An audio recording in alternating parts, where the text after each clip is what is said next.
Kannur പാനൂരിലെ Shafi പറമ്പിലിന്റെ road ഷോയിൽ വനിതാ league പ്രവർത്തകർക്ക് വിലക്ക്. കൂത്തുപറമ്പ് മണ്ഡലം ലീഗ് ജനറൽ സെക്രട്ടറിയുടേതാണ് വാട്സാപ്പ് സന്ദേശം. ആഘോഷ തിമിർപ്പിന് മതപരമായ നിയന്ത്രണമുണ്ട് എന്നതാണ് കാരണമായി വിശദീകരിക്കുന്നത്.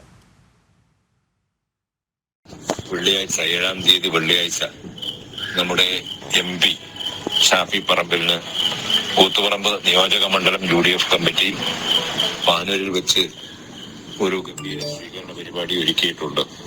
പ്രിയപ്പെട്ട സഹോദരിമാരോട് ഈ പരിപാടിയിൽ നിങ്ങളുടെ സാന്നിധ്യം ഉണ്ടാവണമെന്ന് അഭ്യർത്ഥിക്കും.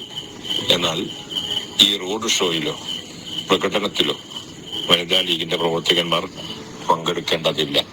ഒരിക്കലും ആഘോഷപരമായ ആവേശത്തുമുർപ്പിന് അനുസരിച്ചുള്ള ഒരു പ്രതികരണത്തിലേക്ക് നമ്മുടെ മതപരമായ നിയന്ത്രണം നമ്മൾ അനുവദിക്കുന്നില്ല എന്നതുകൊണ്ട് ആ പരിപാടികളിൽ നിങ്ങളുടെ പങ്കാളിത്തം ഉണ്ടാവണം എന്ന് പാർട്ടി ആവശ്യപ്പെടുന്നില്ല. മറിച്ച് ഈ പരിപാടിയിൽ നിങ്ങളുടെ സാന്നിധ്യം ഉണ്ടാവണം. നിങ്ങളുടെ അഭിവാദ്യം പ്രിയപ്പെട്ട നമ്മുടെ MPക്ക് സമർപ്പിക്കാനുള്ള അവസരവും ഉണ്ടാകും. വടകര ലോക്സഭാ മണ്ഡലത്തിലെ വിജയത്തിന് പിന്നാലെ നടന്ന ആഘോഷത്തിൽ വനിതാ ലീഗ് പ്രവർത്തകർ സജീവമായി രംഗത്തുണ്ടായിരുന്നു.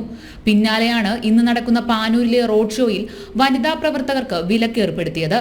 കൂത്തുപറമ്പ് മണ്ഡലം ലീഗ് ജനറൽ സെക്രട്ടറി ഷാഹുൽ ഹമീദാണ് വനിതാ പ്രവർത്തകരെ വിലക്കിയത്. ഷാഫി പറമ്പിലിന്റെ തിരഞ്ഞെടുപ്പ് പ്രചാരണ രംഗത്ത് ശക്തമായ സാന്നിധ്യമായിരുന്നു വനിതാ ലീഗ് പ്രവർത്തകർ. ഈ വനിതാ പ്രവർത്തകരെയാണ് ലീഗ് നേതാവ് തള്ളിപ്പറഞ്ഞത്. അതേസമയം റോഡ് ഷോയിൽ വിലക്ക് ഏർപ്പെടുത്തിയ ലീഗ് നിലപാടിനോട് പ്രതികരിക്കാൻ കോൺഗ്രസ് നേതൃത്വം തയ്യാറായില്ല. ജനം, കണ്ണൂർ.